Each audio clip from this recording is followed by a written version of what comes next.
ஹல்லேலூயா. கர்த்தருடைய பரிசுத்த நாமத்திற்கு மகிமை உண்டாவதாக. இன்றைக்கும் ஏசப்பா நம்ம ஒவ்வொருக்கும் கொடுக்கிறதான நல்ல வார்த்தை ஏசாயா தீர்க்க தரிசன புஸ்தகம் 55வது அதிகாரம் 6வது வசனம். கர்த்தரை கண்டடையத்தக்க சமயத்தில் அவரை தேடுங்கள், அவர் சமீபமாயிருக்கையில் அவரை நோக்கி கூப்பிடுங்கள். கர்த்தரை நாம் கண்டடையத்தக்க சமயத்தில் அவரை தேடணுமா, அதே போல் சமீபமாயிருக்கையில் அவரை நோக்கி கூப்பிட வேண்டுமாம். ஒரு முறை ஒரு கொத்தனாரும் அவருக்கு ஒரு உதவியால் என்ன செஞ்சாங்க, ஒரு கட்டட வேலையை செய்து கொண்டிருந்தாங்க. அப்போது கொத்தனார் மேலே நின்று வேலை பார்த்துட்ருக்கிறாரு, கையால் கூலியால் கீழே இருக்கிறார். அப்போது கொத்தனாருக்கு பொருள் தேவை.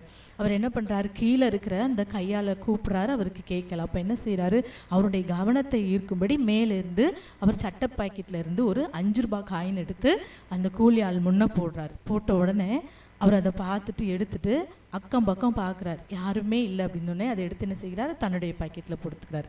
அவர் மேலே எங்கேருந்து விழுந்ததுன்னு மேலே பார்க்கவே இல்லை. அப்போது அந்த கொத்தனார், நம்ம இதை கவனிக்கலையே, அவன் மேலே நம்மளை பார்க்கலையே அப்படின்னு சொல்லிட்டு மறுபடியும் கொஞ்ச நேரம் கழிச்சு இன்னொரு 10 ரூபாய் காயினை போடுறார். அப்போது அது அவர் முன்னே உழுற மாதிரி போடுறாரு. இவன் இந்த வேலையால் என்ன செய்கிறான், அந்த 10 ரூபாய் காயினை எடுத்துகிட்டு பக்கத்தில் அங்கங்கே பார்த்துட்டு பாக்கெட்டில் போட்டுக்கிறார். மேலே எங்கேருந்து வருதுன்னு அவர் பார்க்கவே இல்லை. அப்போது இந்த கொத்தனாருக்கு ரொம்ப எரிச்சலாயிடுச்சு. நம்ம மேலேருந்து நம்ம உதவிக்காக கேட்குறோம், ஆனால் இவன் கொஞ்சம் கூட நம்மளை மேலே பார்க்கவே இல்லையே அப்படின்னு சொல்லி என்ன பண்ணுறார், ஒரு சின்ன செங்கல் துண்டை எடுத்து மேலேருந்து கரெக்டாக அவர் தலை மேலே படுற மாதிரி போடுறார்.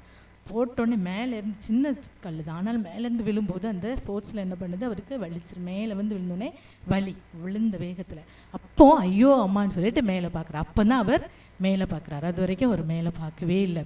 அப்புறம் அவர் ஐயோ இவ்வளோ நேரம் நம்ம கூப்பிட்டது நம்ம முதலாளி தானா என்று சொல்லிட்டு அதுக்கப்புறமா என்ன செய்கிறாரு, தன்னுடைய வேலைகளை அவர் கொத்தனாருக்கு உதவி செய்துட்டு அவருடைய வேலைகளை அவர் ஒழுங்காக செய்கிறார். இன்றைக்கும் அருமையான தேவனுடைய பிள்ளைகள், நம்ம வீடுகள்லையும் நம் தகப்பன் தன் பிள்ளைகள் என்ன செய்கிறாங்க, சின்ன தவறு செய்யும்போது ஒரு கூப்பிட்டு என்ன செய்வோம், நம்ம சொல்லுவோம் இது தவறு, இது செய்யாதுன்னு சொல்லிட்டு.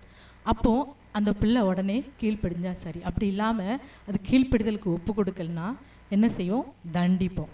சொல்லி கேட்கலாம், அடுத்து என்ன செய்வோம், தண்டனை தான். அதே போல தான் இன்றைக்கு அருமையான தேவனுடைய பிள்ளைகள், நம்முடைய வாழ்க்கையிலும் நம்ம சிறு சிறு பாவம் செய்யும்போது ஏசப்பா என்ன செய்கிறாங்க, வேத வசனத்தின் மூலமாக சில நேரம் நம்ம மனசாட்சி சொல்லி இது பாவம்னு சொல்லிட்டு, அப்புறம் நம்ம ஜெபிக்கும்போது நம்ம பிரசங்கங்களை கேட்கும்போது நம்ம பாவ உணர்வு வரும், இதெல்லாம் பாவம்னு சொல்லி. அப்போவுமே என்ன செய்யணும், நாம் அதை உணர்ந்து அதை விட வேண்டும். அப்படி இல்லாதபடி அந்த மனசாட்சியை நாம் மழுங்கடித்து விட்டு நாம் மேலும் மேலும் பாவம் செய்வோம் என்றால் நமக்கு என்ன வரும், தண்டனை தான் வரும். ஆமேன். அப்போது நாம் தண்டனைக்கு தப்பித்து கொள்ள வேண்டும்.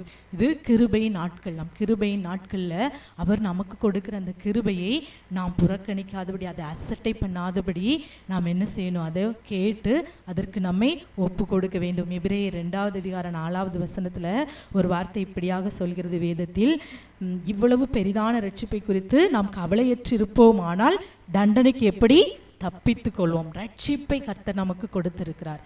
பாவம் கழுவி பரிசுத்தமாக்கப்பட்டு சபையில் ரட்சிப்புக்குள் நாம் இருக்கிறோம். அப்போ நாம் இதை குறித்து கவலையற்றிருப்போமானால், ரட்சிப்பை காப்பதிலே, ஒரு ரட்சிப்பை காத்து கொள்வதிலே, நாம் ரட்சிப்பை புதுப்பிப்பதிலே, நாம் புது சிருஷ்டியாய் ஒவ்வொரு நாளும் மாறுவதிலே நாம் கவலையற்றவர்களாய் நிர்விசாரமாய் இருப்போம் என்றால் வரும் தண்டனைக்கு நாம் எப்படி தப்பித்துக் கொள்வோம்.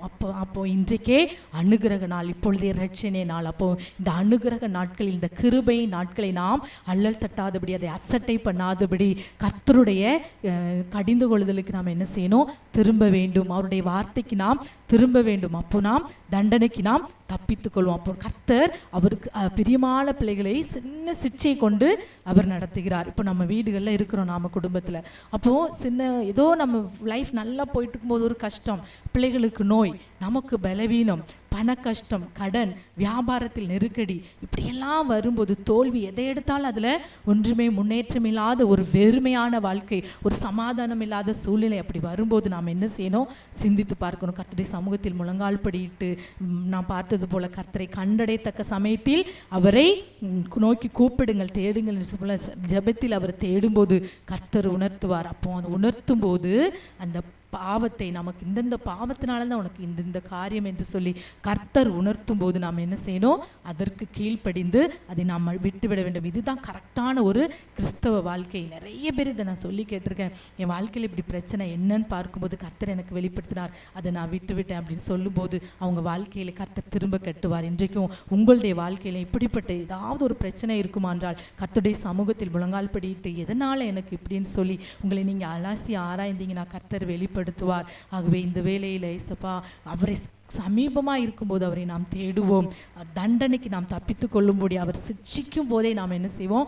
மனந்திரும்புதலுக்கு நாம் ஒப்பு கொடுப்போம். அப்போ நாம் பெரிய தண்டனையிலிருந்து நாம் காப்பாற்றப்படுவோம். கர்த்தர் வரும்போது அவரோடு நாம் சேர்த்து கொள்ளப்படும்படி நாம் இந்த கிருபையின் நாட்களை என்ன செய்யக்கூடாது? அலட்சியம் பண்ணி அல்லல் தட்டி கொண்டு இருப்போம் என்றால் நாம் ரட்சிப்பை இழந்து விடுவோம். ஆகவே எல்லாரும் கண்களை மூடி, அப்பா உண்மை நாங்கள் நன்றியோடு ஸ்தோத்தரிக்கிறோம்ப்பா, இந்த நல்ல வார்த்தைக்காக உண்மை நாங்கள் நன்றியோடு ஸ்தோத்தரிக்கிறோம். கண்டடையத்தக்க சமயத்தில் கர்த்தரை தேடுங்கள், அவர் சமீபமாக இருக்கையில் அவரை நோக்கி கூப்பிடுங்கள் என்று சொன்னீங்கப்பா. நீர் சமீபமாக இருக்கையில் நாங்கள் உண்மை நோக்கி அப்பா கூப்பிட்டு உண்மை தேடி நாங்கள் கண்டுகொள்ள அப்பா எங்கள் வாழ்க்கையில் இழந்த எல்லா ஆசீர்வாதத்தை பெற்றுக்கொள்ளும்படி அப்பா சின்ன சின்ன பாவங்களை விட்டு மனம் திரும்பி இந்த ரட்சிப்பை புதுப்பித்துக் கொள்ள இந்த நாளில் ஜெபிக்கிற ஒவ்வொரு பிள்ளைகளுக்கும் நீர் கிருபை பாராட்டும்படியாக நாங்கள் ஜெபிக்கிறோம் தகப்பனே. அப்பா நாங்கள் தண்டனைக்கு தப்பித்துக் கொள்ளும்படி கிருபை நாட்களை நாங்கள் போக்கடிக்காதபடி அலட்சியம் பண்ணாதபடி அப்பா உமக்குள் சார்ந்து வாழ நீர் கிருபை செய்யுங்க.